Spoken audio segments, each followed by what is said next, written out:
You thought you were in control. You thought you were steering the ship of your life, making choices, setting goals, building a future. And maybe for a while, it worked. Things made sense. Your mind had a plan, and you followed it. But then something shifted.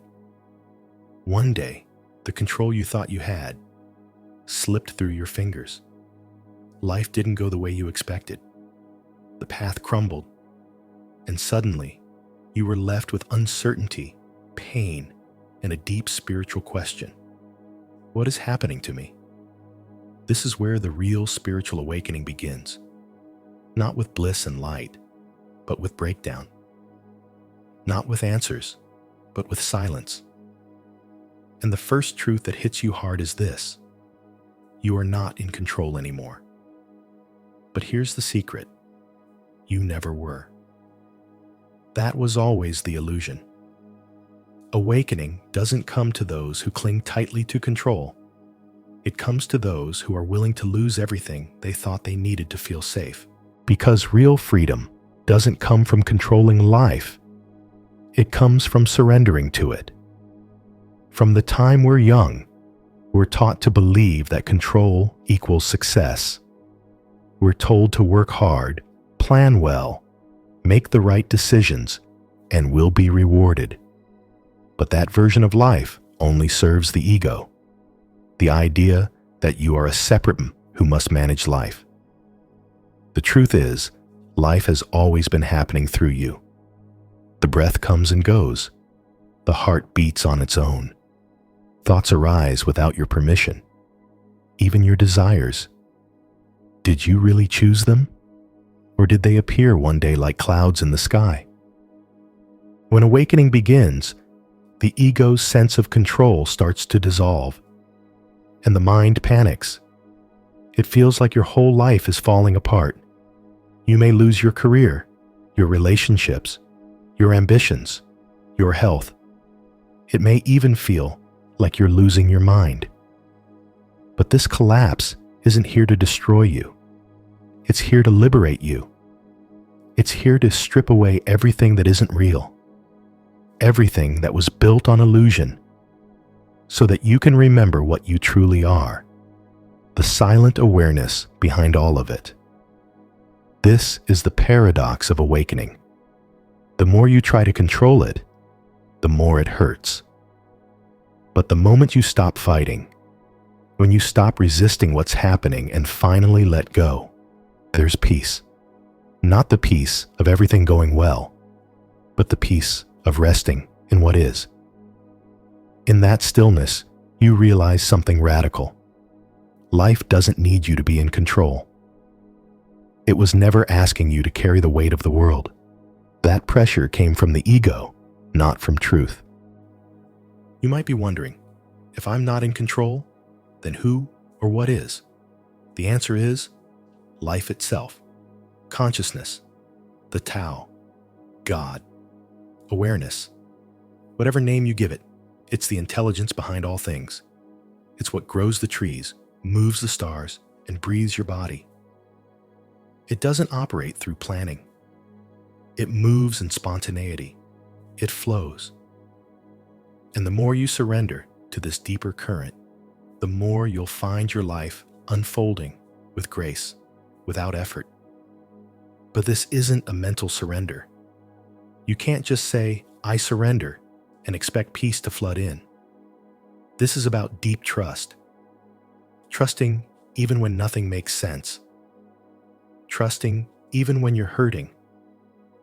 Trusting even when your ego is screaming, "This shouldn't be happening." Because that scream is the last gasp of a dying identity. It's the part of you that thought it needed to control life in order to survive. And now, life is showing you, you don't have to survive. You are already whole. No, the ego thrives on control. It's addicted to managing, fixing, and forcing outcomes. It's constantly trying to protect itself from pain and uncertainty. But the true self, the timeless awareness that you are, has no fear. It doesn't need control. It watches, It allows, it embraces, and it doesn't resist the mystery. In fact, it lives in the mystery. So when you awaken, you begin to shift your identity from the ego to the self, from the controller to the witness, from the doer to the one who simply is. That's when you begin to see clearly. Control is resistance. Control is saying no to the present moment. It's a refusal to trust what is. And this resistance is the root of suffering. When we try to bend life to our will, we disconnect from the deeper flow of reality. We create inner conflict. But when we drop that resistance, when we stop trying to control and simply allow, we align with the natural rhythm of existence. Life becomes effortless. Not easy, but effortless. There's a quiet harmony beneath the chaos. Letting go of control doesn't mean becoming passive or doing nothing. It means letting your actions arise from presence, not from fear. It means allowing intuition to guide you instead of mental strategy. It means doing what feels true in your heart without needing to manipulate the outcome. And most importantly, it means embracing uncertainty as your teacher. Because awakening is not about knowing. It's about unknowing. It's about walking into the unknown and discovering that it's alive with grace. If you're in the middle of your awakening right now and you feel like you're losing everything, just know you're not alone. This is what awakening requires. It requires the death of the illusion of control. It requires you to fall to your knees and say, I don't know what's happening, but I trust it.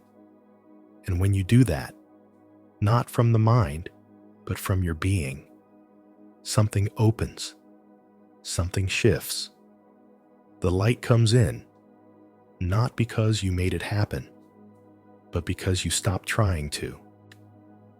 And that's the most beautiful part.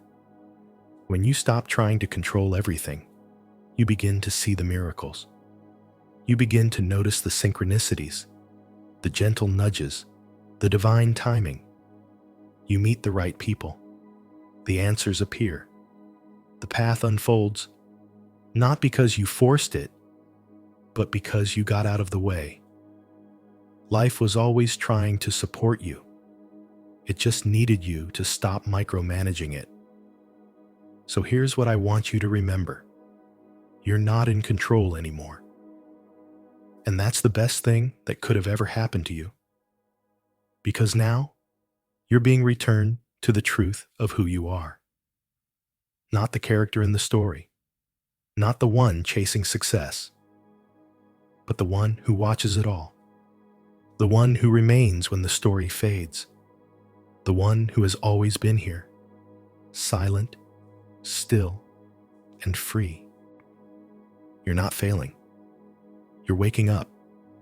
You're not falling apart. You're falling open.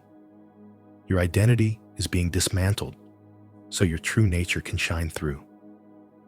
And even if it hurts now, one day you'll look back and realize this was the most sacred thing that ever happened to you. If you've been touched by this message and want to go deeper into your journey, I invite you to check out my spiritual book, Awaken Your Spiritual Power, now available on Amazon. Click the link below to get your first copy. It's a guide for souls who are going through real awakening, not the fluffy stuff, but the raw, deep, and honest transformation of consciousness. And if this video resonated with your heart, don't forget to like, subscribe, and share it with someone who needs this reminder. Because you never know. The words you share might be the light someone else needs in their darkest moment. Until next time, stay present, stay soft, and remember, you were never meant to be in control. You were meant to trust. Namaste.